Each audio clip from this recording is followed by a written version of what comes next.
शांत पहाड़, ठंडी हवाएं और अंग्रेजी दौर की इमारतें। जब पहाड़ बोलते हैं तो सिर्फ प्रकृति की नहीं बल्कि इतिहास की कहानियां भी सुनाते हैं।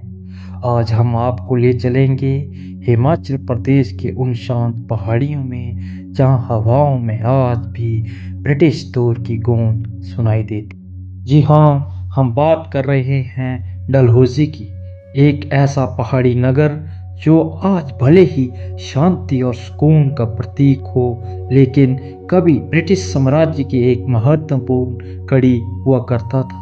समुद्र तल से लगभग 1970 मीटर की ऊंचाई पर स्थित ये नगर धौलाधार पर्वतमाला की गोद में बसाया गया था। यहाँ की ठंडी हवाएं, हरे भरे देवदार के जंगल और बादलों से ढकी पहाड़ियां अंग्रेजों को यूरोप की याद दिलाती थी। यही कारण था कि अंग्रेजों ने भारत में कई हिल स्टेशंस का निर्माण कराया, जैसे शिमला, मसूरी, नैनीताल, और इनमें से एक था Dalhousie. Saint Francis church, saint John church, आज भी डलहौजी में ब्रिटिश काल की छाप स्पष्ट दिखाई देती है। पत्थरों से बने बंगले, पुरानी सड़कें और 18वीं शताब्दी की बनी इमारतें, इन रचनाओं में अंग्रेजी जीवन शैली को पहाड़ों में बसाने का प्रयास साफ दिखाई देता है। साल था 1854। भारत पर ईस्ट इंडिया कंपनी और ब्रिटिश क्राउन का प्रभाव तेजी से बढ़ रहा था। उस समय भारत के गवर्नर जनरल थे लॉर्ड डलहौजी। उन्हीं के नाम पर इस पहाड़ी नगर का नाम रखा गया, डलहौजी। ब्रिटिश अधिकारियों को गर्मियों में दिल्ली, लाहौर और कोलकाता के भीषण गर्मी से राहत चाहिए थी, इसीलिए उन्होंने पहाड़ों में अपने लिए आराम का बनाई। डलहौजी को सिर्फ एक पर्यटन स्थल नहीं बल्कि एक ब्रिटिश सैन्य और प्रशासनिक केंद्र के रूप में विकसित किया गया था। डलहौजी का चयन सिर्फ सुंदरता के कारण नहीं हुआ, ये स्थान पंजाब, जम्मू और हिमाचल के बीच रणनीतिक रूप से बहुत महत्वपूर्ण था। ब्रिटिश सेना के लिए ये एक कंटोनमेंट था, सैनिकों का आराम स्थल और पहाड़ी मार्गों पर नजर रखने का केंद्र।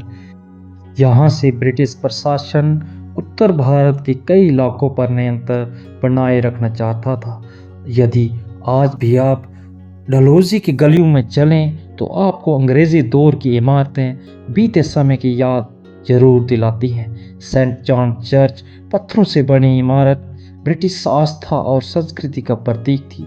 सेंट फ्रांसिस चर्च, पुराने बंगले, ढलानदार छतें, लकड़ी की खिड़कियां, इन सब का एक ही उद्देश्य था, भारत में रहते हुए भी इंग्लैंड जैसा माहौल बनाना। डलहौजी किसी बड़े आंदोलन का केंद्र कभी नहीं रहा, लेकिन ब्रिटिश सत्ता का ये एक महत्वपूर्ण प्रतीक था। यहीं से प्रशासनिक आदेश निकलते थे। भारतीय जनता करों और भूमि कानूनों से प्रभावित होती थी। ब्रिटिश अधिकारी यहाँ शांति से रहते थे, जबकि मैदानी इलाके लाहौर, पंजाब, दिल्ली, कोलकाता में आज़ादी की आग भड़क रही थी। साल 1947 भारत आज़ाद हुआ।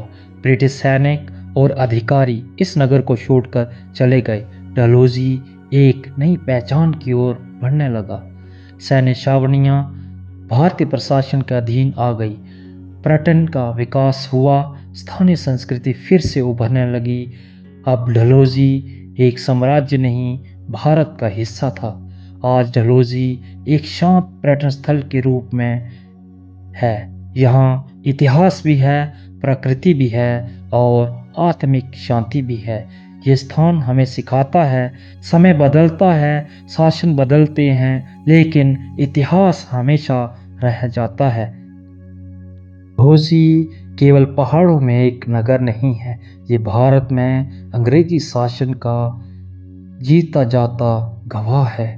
अगर आपको इतिहास को महसूस करना है तो डलहौजी को सिर्फ देखिए नहीं, सुनिए, समझिए और याद रखिए। जय हिंद, जय भारत।